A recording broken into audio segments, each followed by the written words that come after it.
In 1504, a German clockmaker named Peter Henlein built something that fit inside a pocket. It was small enough to carry in a coat, heavy enough to feel important, and wildly inaccurate, losing or gaining as much as an hour every single day. Wealthy men across Europe paid fortunes for it, not because it told time reliably, because it told time at all.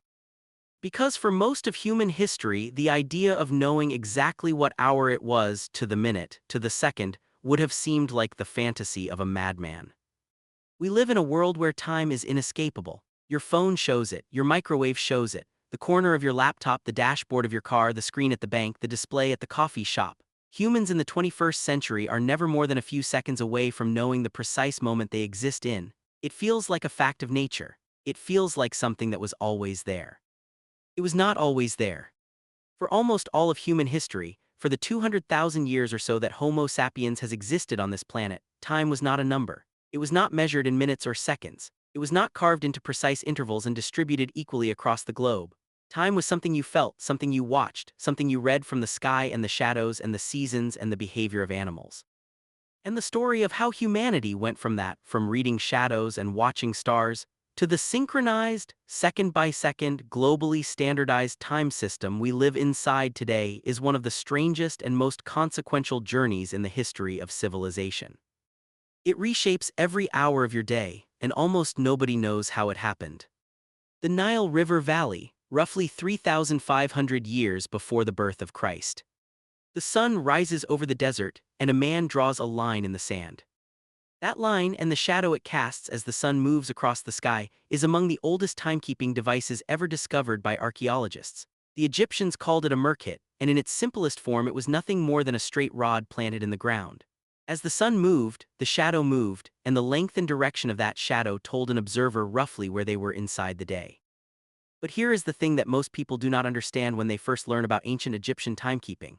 The shadow clock did not tell the Egyptians what time it was. It told them where the sun was. Those are not the same thing. The sun's position changes throughout the year. A shadow at the same angle in January means something completely different than the same shadow angle in July. The relationship between the shadow and the hour was not fixed and universal. It was local, seasonal, and approximate. The Egyptians understood this, which is why they were not relying on the shadow clock alone. They were also watching the stars. The Egyptian astronomical ceiling, the oldest surviving star chart in the world, discovered inside the tomb of Senenmut, an official of the pharaoh Hatshepsut dating to around 1470 BCE, shows a sophisticated tracking system based on the rising of specific stars along the horizon. The ancient Egyptians identified a set of stars they called decans. There were 36 of them, each rising on the eastern horizon at 10-day intervals. A skilled observer watching the night sky could identify which decan was rising and calculate with reasonable precision what part of the night they were in. This was not casual observation. The priests of the Egyptian temples maintained detailed star charts that were updated over generations. Temple rituals, agricultural calendars, the timing of flood seasons along the Nile, all of it was calibrated against the movements of the sky. The Egyptian year was organized around the rising of the star Sirius, which the Egyptians called Sopdet, and which reappeared on the eastern horizon each year just before the annual flooding of the Nile that made Egyptian agriculture possible. The star did not cause the flood, but its appearance was so precisely linked to the flood's timing that watching for Sirius became one of the most important observational tasks in the entire civilization. Time, for ancient Egypt, was cosmic. It was woven into the stars and the seasons and the river. It was not a number on a device. It was a relationship between the human world and the movement of everything above it. But Egypt was not the only civilization solving this problem. 3,000 miles to the east, in the river valleys of Mesopotamia, the Babylonians were developing what would become the most mathematically sophisticated timekeeping system the ancient world had ever seen. And it was the Babylonians who gave us something we still carry today without knowing where it came from. 60. The number 60. We divide an hour into 60 minutes. We divide a minute into 60 seconds. We divide a circle into 360 degrees 6 times 60. We have been living inside the Babylonian number system for thousands of years, and almost nobody who glances at a clock in 2024 knows that the 60-minute hour was invented by people who wrote in wedge-shaped marks on clay tablets in a civilization that collapsed before the pyramids were finished. The Babylonians used a sexagesimal number system, a base 60 counting system, for a variety of practical and astronomical reasons that historians still debate. What matters for this story is that they applied it to time. They divided the day into 24 hours. They divided each hour into 60 minutes. They divided each minute into 60 seconds. That system, with modifications and refinements, is the same one running inside every clock and phone and microwave display on Earth right now. The Babylonians also developed something that would prove almost as consequential as the number system itself. They built water clocks. A water clock, called a clepsydra, from the Greek words for water and thief, is exactly what it sounds like. Water drips or flows from one container into another at a controlled rate. By measuring how much water has accumulated or how much has drained away, an observer can calculate how much time has passed. The Babylonian water clocks were calibrated against star observations, which meant they could measure time at night when shadow clocks were useless. They were also the first timekeeping devices that could function independently of the sky. You did not need to see the sun or the stars, you needed only to watch the water. This was a genuine technological leap. For the first time in human history, time could be measured indoors, in darkness, in cloudy weather, by anyone who could read the markings on a container. Time was beginning, very slowly, to become portable. Ancient Greece took the water clock and transformed it into an instrument of democracy. The Athenian agora, the public gathering place at the heart of the city, was where trials were conducted, where speeches were made, where the legal machinery of Athenian democracy ground through its daily business. And Athenian law was deeply concerned with fairness, including the fairness of how long each speaker was allowed to talk. The solution was the clepsydra. Each litigant in an Athenian trial was allocated a specific amount of water. When you were speaking, the water flowed. When testimony from witnesses was being read aloud, time that did not count against your allotment, a stopper was jammed into the clepsydra to pause the flow. When the water ran out, your time was finished, regardless of whether you had made your point. The Athenians called this device the water thief because it stole your time as surely as any opponent. Aristotle mentions the clepsydra in the Athenian constitution. Actual clepsydra fragments have been excavated from the Athenian agora by archaeologists. We know how they worked. We know they were central to the functioning of Athenian legal proceedings. What we tend to forget is the implication. The Athenians were among the first human beings to treat time as a resource that could be allocated, rationed, and enforced. Time was becoming political. But it was still not standardized. Here is the detail that tends to shock people when they first encounter it. For almost all of human history, including all of the ancient world and most of the medieval period, there was no such thing as a universal hour. The hour was not a fixed unit of time. It was a fraction of the day. The ancient world divided daylight into 12 equal hours and darkness into 12 equal hours. This sounds reasonable until you realize what it means mathematically. In summer, when daylight is long, a daytime hour is significantly longer than a nighttime hour. In winter, the reverse is true. On the winter solstice in Rome, a daytime hour was roughly 45 of our minutes, while a nighttime hour was roughly 75 of our minutes. The 12 hours of any given day were not the 12 hours of any other given day. They were 12 equal divisions of whatever daylight happened to be available. An hour in Alexandria was longer than an hour in London because Alexandria had more daylight. The same day, the same moment, different hours. Philosophers called these seasonal hours or temporary hours. They were the standard system of timekeeping from the ancient world through the medieval period. The canonical hours of the Catholic Church, matins, lauds, prime, terce, sext, none, vespers, compline, were organized around this system. The word noon, which we use to mean midday, comes from none hora, the ninth hour of the Roman day, a time that, depending on the season, fell at very different points in what we would call the afternoon. Time was local, time was seasonal, time was approximate, and for most purposes that was entirely adequate. A farmer did not need to know it was 3:47 in the afternoon. A farmer needed to know the sun was low and it was time to bring the animals in. A priest did not need a synchronized sked. Yule with priests in the next city. A priest needed to know when to ring the bell for the next office. The world was organized around natural rhythms: sunrise, sunset, the changing of the seasons, the flooding of rivers, the migration of animals, and the timekeeping systems of the ancient world were calibrated to those rhythms. The problem with this arrangement was not that it failed to serve daily life. It served daily life perfectly well for thousands of years. The problem was what it failed to enable. The ancient world never needed synchronized time, because the ancient world had no mechanisms that required synchronization. There were no trains to catch. There were no financial markets opening at precisely the same moment in two different cities. There were no telegraph messages that needed to be timestamped to the second. There was no infrastructure that required every human being in a large geographical area to be operating on the same clock. That infrastructure was coming, but before it arrived, something had to happen to the clock itself. In medieval Europe, the relationship between time and religion was inseparable. The Catholic Church ran the most sophisticated organizational structure in Europe, and that structure depended on coordinated action across thousands of monasteries, churches, and parish communities spread across the continent. Monks needed to wake for matins in the middle of the night. Bells needed to ring at the same canonical hours in Chartres and Canterbury and Cologne.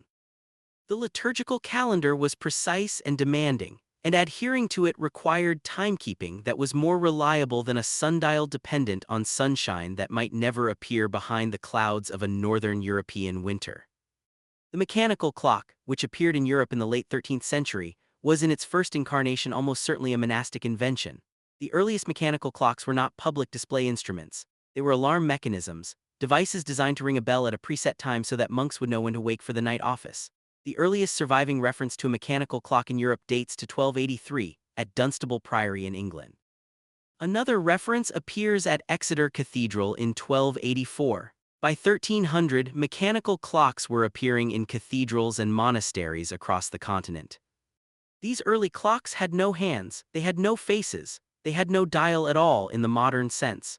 They were purely mechanical escapement devices, systems of gears and weights and oscillating mechanisms that controlled the regulated release of energy, and they announced the time through sound rather than displaying it visually. They rang bells. The move from the bell-ringing clock to the clock with a face and hands is itself a story worth pausing over. It happened not because of some sudden insight about how to display time visually, but because of where these early clocks were installed. The great cathedrals and civic towers of medieval Europe had exterior walls visible from a distance. If you put a mechanical timekeeping mechanism inside a tower and gave it a way to communicate the time to anyone who could see the tower, you transformed a private device into a public service. The clock face, the dial, was the solution to the problem of making time legible from 100 meters away. By the mid-14th century, the large mechanical clock with a public face had become one of the defining symbols of a prosperous European city. The clock on the tower of the Palace of the Cité in Paris, installed in 1370 under Charles V, was not just a timekeeping instrument. It was a statement of civic power and sophistication. Cities competed to build the most elaborate astronomical clocks, which showed not only the hours but the positions of celestial bodies, the phases of the moon, the calendar of saints' days, and sometimes mechanical figures that emerged to perform dramas on the hour. But here is what had not changed. Despite all of this mechanical sophistication, time was still local. Every city set its clock by local solar noon, the moment when the sun was highest in the sky above that specific location. Because the Earth is round and the sun moves continuously, solar noon arrives at different moments in different places. London and Paris are only about 340 kilometers apart, but they experience solar noon at different times. Bristol and London are only 190 kilometers apart, and they had clocks that differed by 10 minutes.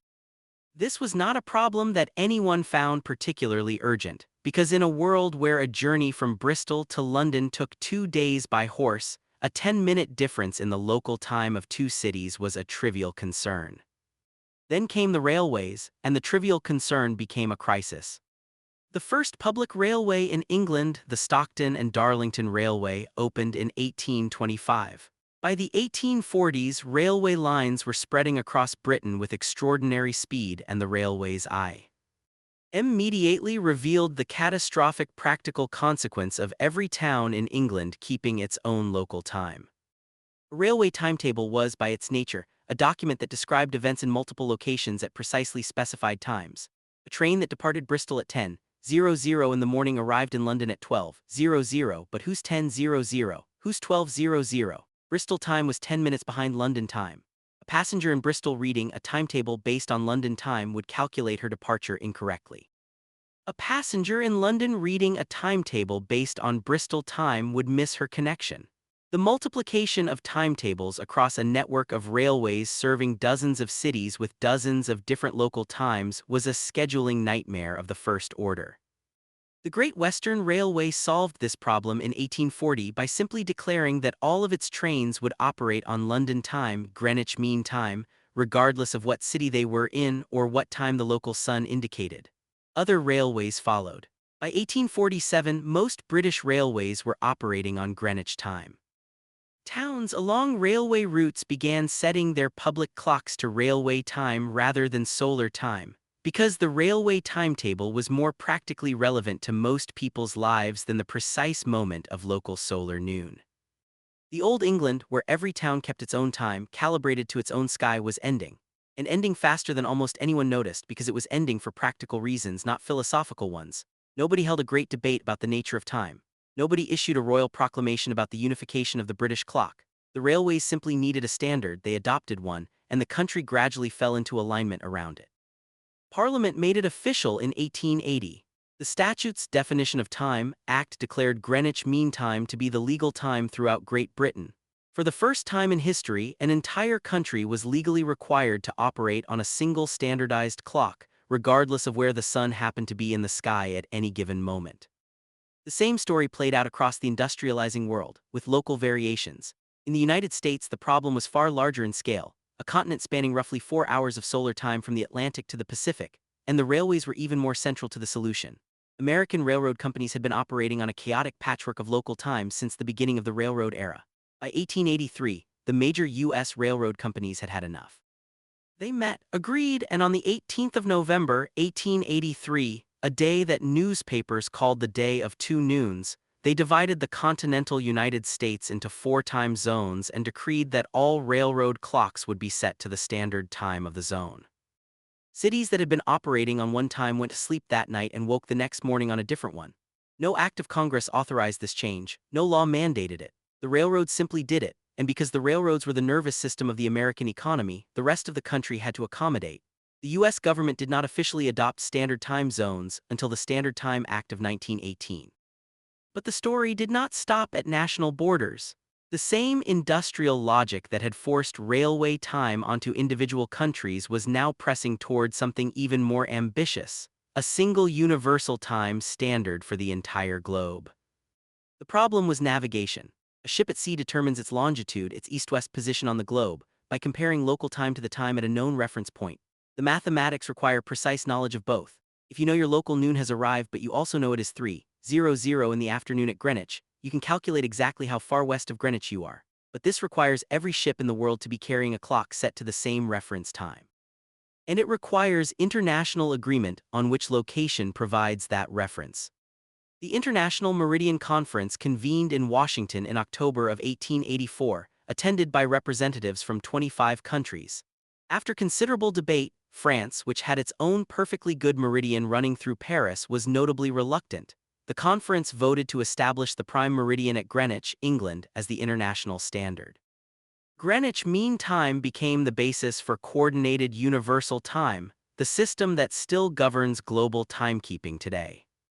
The hour lines you see on any world map, the time zone boundaries, are, in a very real sense, the legacy of that 1884 conference. They are the scar tissue left by the process through which a species that had been telling time by shadows and stars for hundreds of thousands of years agreed, within a few decades, to operate on a single synchronized planetary clock. But even Greenwich Mean Time was not precise enough for the 20th century. The Quartz crystal clock, developed in the 1920s, kept time to within a fraction of a second per day, far more accurate than any mechanical clock. The atomic clock, which measures time by the oscillations of cesium atoms and was first built in 1955, keeps time to within 1 second in 300 million years. The GPS satellites orbiting above you right now are running on atomic clocks.